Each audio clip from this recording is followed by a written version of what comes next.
Olá a todos e bem-vindos a mais um novo episódio do Pit Stop. Esta semana finalmente tivemos corrida e temos muito para contar sobre isso. Mas antes disso, vamos apresentar-nos. Eu sou a Maria Viseu. Eu sou a Bárbara Sá. A casa que acolheu a Fórmula 1 esta semana foi em Singapura. Também conhecida como República de Singapura, é uma cidade-estado insular localizada na Península Malaia, no Sudeste Asiático. O circuito Marina Bay tem um percurso de 5.063 km e possui 62 voltas. Disputado desde 2008, foi o primeiro circuito de Fórmula 1 com corridas noturnas. O maior vencedor é Sebastian Vettel com 5 vitórias. O ícone da Fórmula 1 neste momento não está no ativo. O vencedor até então era Lando Norris em 2024 pela McLaren e a volta mais rápida era Daniel Ricciardo, também obtida no ano 2024.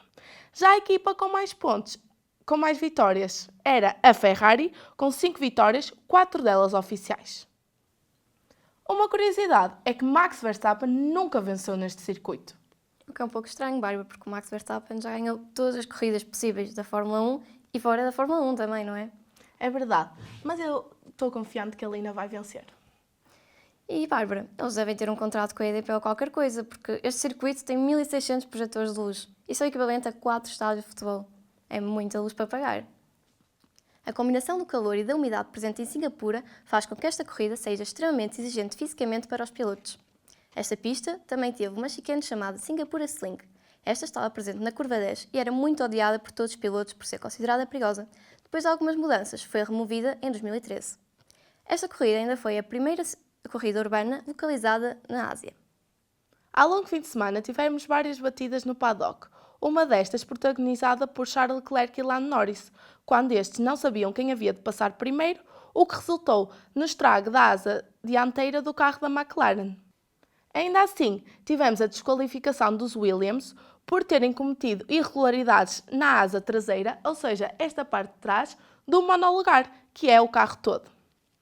Tivemos ainda a melhor volta da corrida protagonizada na Q3 por George Russell, ao ter obtido 1 minuto 29 segundos e 159 milésimas, batendo Max Verstappen por 182 milésimas e Oscar Piastri por 366 milésimas.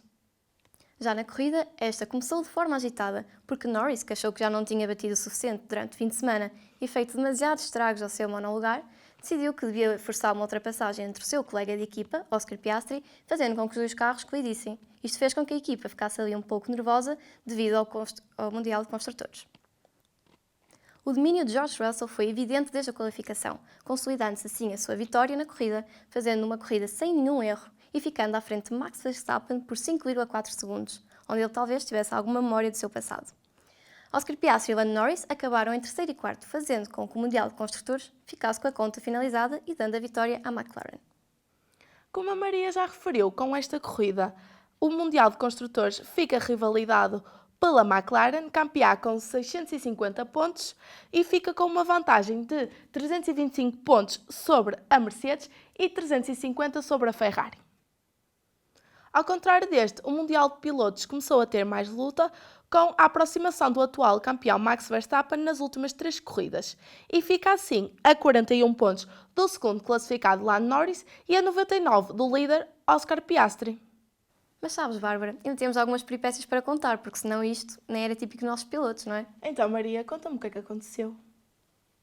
Na sexta-feira, os nossos pilotos receberam patinhos de borracha para levarem para os seus banhos de gelo, mas Alex Albon e Lando Norris não quiseram companhia no seu banho, e estes patinhos acabaram por ficar sozinhos. Já Leclerc recebeu um novo amigo e apelidou-o de Leclerc. Leclerc, quando chegou à paddock, Bárbara, ainda teve que ser inspecionado com o detector de metais. Ainda teve ali a camisola levantada pela segurança, porque se calhar levava alguma coisa altamente perigosa nos seus bolsos. Mas já Alonso, este também tem algo para nos contar, Maria.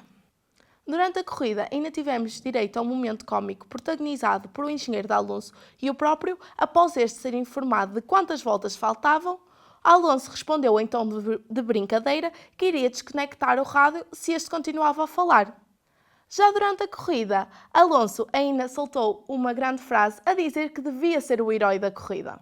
Típico de Alonso, não é, Bárbara? Este durante muito tempo foi herói da corrida. Agora já passou para papel secundário, Maria. Pois. E olha, Bárbara, para a semana não há Race Week. Não? Então Não. o que é que vamos fazer? Também não sei, eu estava a pensar em se calhar sentar-me no sofá e ver uma sériezinha. Tens alguma recomendação do que fazer ou vai ter que ser estes meus Eu planos? tenho uma recomendação. Sabes, tem-me chegado um burburinho de que há algumas movimentações no paddock para 2026, mas ainda não posso revelar nada porque ainda é muito cedo para falar sobre isso, não achas? Também acho, Bárbara, se calhar isso devia ser conteúdo para o próximo episódio, apesar que eu adoro sempre a Silly Season. Mas pronto, acho que já não temos tempo para mais, pois não? Não, Bárbara, já está na hora de acabarmos o programa de hoje. Pronto, e chegamos ao fim de mais um programa. Espero que nos continuem a acompanhar sempre. Beijinhos!